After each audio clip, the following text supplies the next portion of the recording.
Salt pork is one of the most misunderstood food ingredients of our 18th century time period. They ate tons and tons and tons of salt pork. The question is, how do you cook it? What do you use it in? You know, if you dig around in the cookbooks in the 18th century, English, American cookbooks, you don't find salt pork showing up very often. Well, today's recipe is an American recipe from 1796. It includes salt pork, and I think it'll give us a great idea of just how salt pork shows up in certain kinds of recipes. Today's recipe comes from Amelia Simmons' American Cookery Cookbook from 1796. And this recipe is not easy. Just like one I did a couple of episodes ago, which was very confusing, this recipe is going to take some interpretation. And it's got an interesting title, one that when I did digging, I could find no other recipes with this title, a stew pie. A stew pie. Is this like stew, like a pie? Is this a pie? Is this a stew? Good question. Good question. It starts off by boiling a shoulder of veal. Now, we're not going to be using veal today because in the time period, they would use veal a lot because it was the only tender beef kind of product.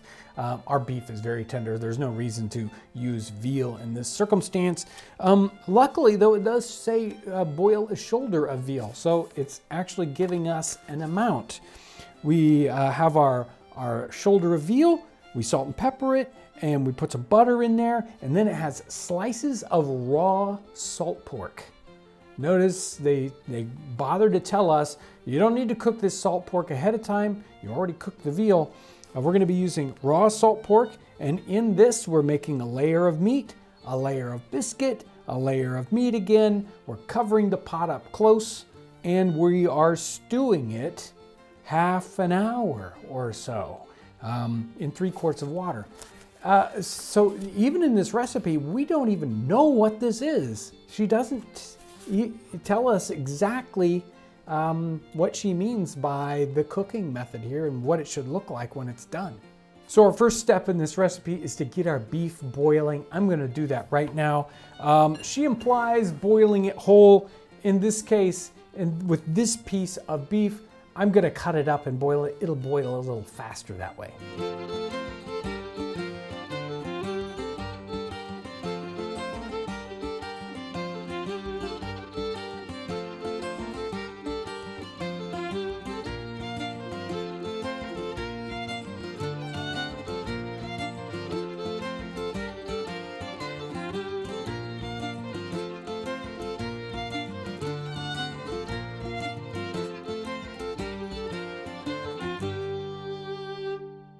Let me read this recipe in full so we can interpret it a little bit more.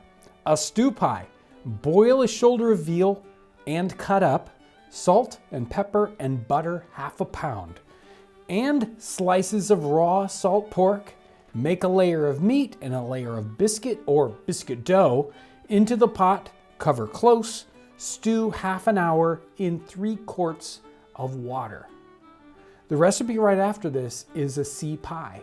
Now, if you go back on our channel, you'll find the sea pie recipe, and it has layers of meat and biscuit in it, but it's done completely differently.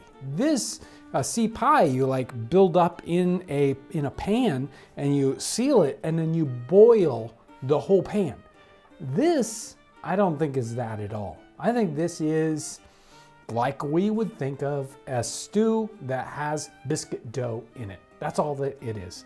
And we have the quantity of veal, we have the quantity of butter. It doesn't say how much salt pork we need. It doesn't say how much biscuit we need. And then it does say how much water it gets put in the pan so that it doesn't turn out too much like soup, but turns out more like a stew.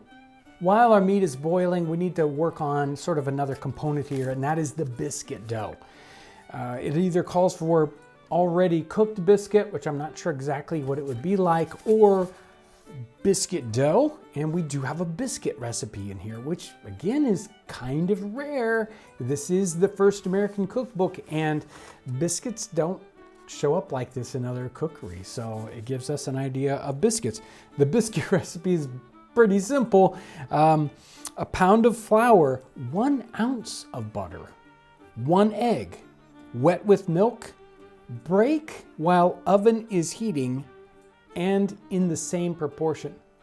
Oh yeah, what a minute, what?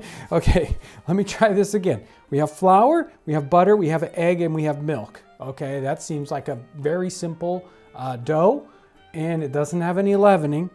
Break, which actually means knead it.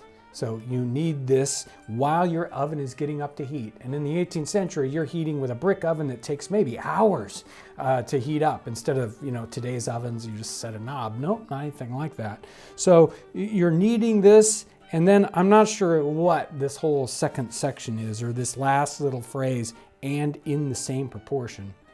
So I'm not gonna worry about, or we're not gonna worry about that part. But we just need to make the dough anyway. So let's make some dough with flour, butter, egg, and a little milk. And the ratio, it's a lot of flour and just a little bit of butter.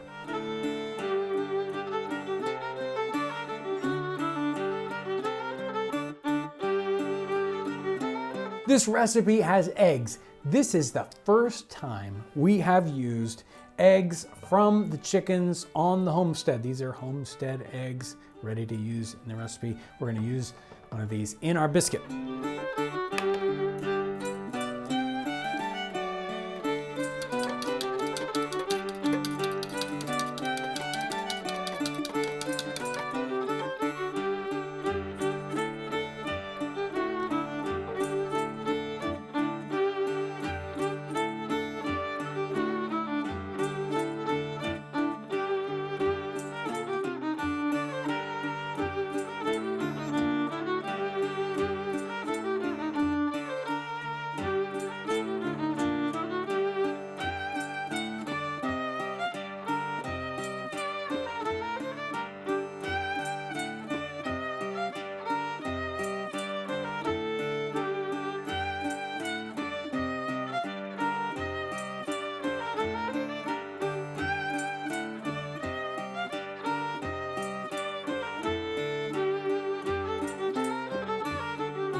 We've got our dough that's all put together. I rolled it out nice and thin so that I can use it to assemble our stew pie. We're going to set this aside. Of course, I've got the meat. It's been boiled, and I've separated it out, the water and the meat, again, to help us assemble it. The salt pork is something a little special in this, and it's going to give us the pop or the bite in this particular recipe. Now, the salt pork coming out of your salt pork container of course, is all covered with salt, and it's way too salty. We want some of that salt flavor. That's exactly what we're looking for in this dish, but we can't have all of that salt flavor. So we're gonna take our salt pork and soak it overnight, or I've started soaking these two pieces here early this morning, so it'll have time to get the very, very surface salt off, or else it's just a little too strong. Now you're probably saying, I don't have salt pork, just, in the cellar like everyone in the 18th century did. You can make your own salt pork. You buy the pork cut and you salt it for just a couple of days, and you'll get the salt pork effect. And again, this is salt pork like they would have had in the 18th century. You can sometimes find a salt pork in the grocery store today. It's not exactly the same thing at all. So make sure to go back and check out our salt pork episode. You can see us making salt pork and you know kind of what it's like. Assembling our stew pie. So we've got some beef pieces in here, and I'm just going to toss in beef pieces. We want to kind of fill in the bottom layer. We're going to put in beef pieces and then some salt pork, and about half. So you probably want to put in, because we're just going to have 2 layers here. Spread it evenly, because we want these flavors to all kind of spread out properly. We're going to put in a few pieces of butter now with our meat, and we're going to pepper this. All right, it calls for salt and pepper. Generally, there's enough salt that comes in with the salt pork that we don't need to add that. But a nice, generous helping of black pepper sprinkled on top. Now we have some of our biscuit dough, and I've made this into kind of thin pieces I've cut so they're like noodles. So about half of it I made into a big sheet, the half of it is in these thinner pieces. So this in-between layer, we're gonna use these little chunks. We make them little chunks because if we put in a big sheet here, it makes it hard to eat. And while the top, we don't mind kind of peeling that away, the middle stuff, we want to be able to eat the individual pieces without sawing them into bits. Now our next layer, put in the beef pieces again on top of the pieces we just put in. And now I'm just gonna do all the rest of it because this is just 2 layers. If our pot was smaller around, then we might do 3 or 4 layers. Now the rest of our salt pork that we've cut up. The last of our butter here, a couple more chunks. You know it's gonna be good with this much butter in it, right? There we go. Butter. A little bit more pepper on the very top of this.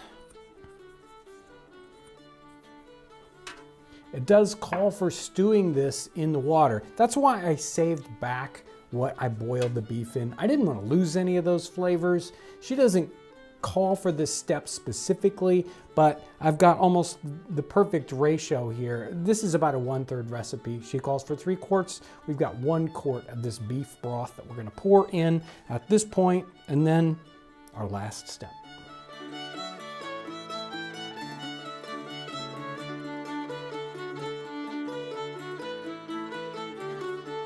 As the directions call for, it gets a tight lid on it. We want to hold all those juices in. We don't want it boiling out. And this just gets cooked, as she calls it, a half hour. So it stews, so on a low boil for a half hour. You could probably even, since we've got raw pork in there, raw salt pork, maybe 40 minutes. Let's get this on the fire.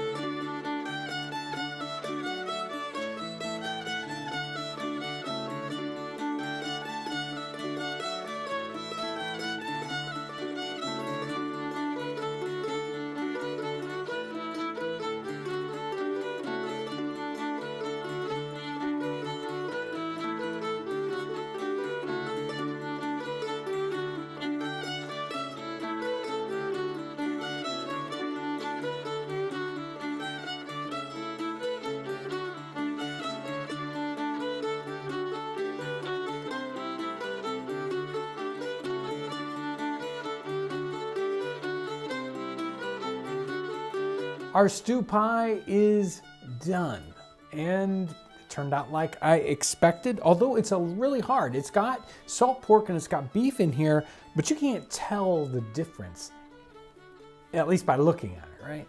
Question is, what do the individual pieces of meat taste like? So we've got our wonderful stew broth here. Ooh, really good. A nice level of saltiness. You know, with that salt pork in here, I did not need to add any salt. Great beef flavor. Our biscuit dough turns out like giant noodles, like I expected it to. Let me see if I can find something I know is salt pork. Where are you? It's very tricky here. It's probably a smaller cut up piece. Slightly different texture. The 2 kinds of meats melt together and give you really the best of both worlds on that.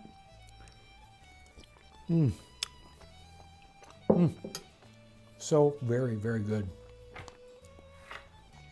This is stew like they would have connected stew in the late 18th century. And wow, it's really good. What a great recipe that uses salt pork just like they would have had in the 18th century.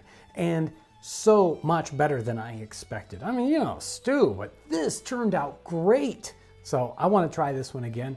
Great recipe for when it's cold outside like right now. You want to warm up, you want something to, give you energy. Great recipe. Thanks for joining us today as we savor the flavors and the aromas of the 18th century.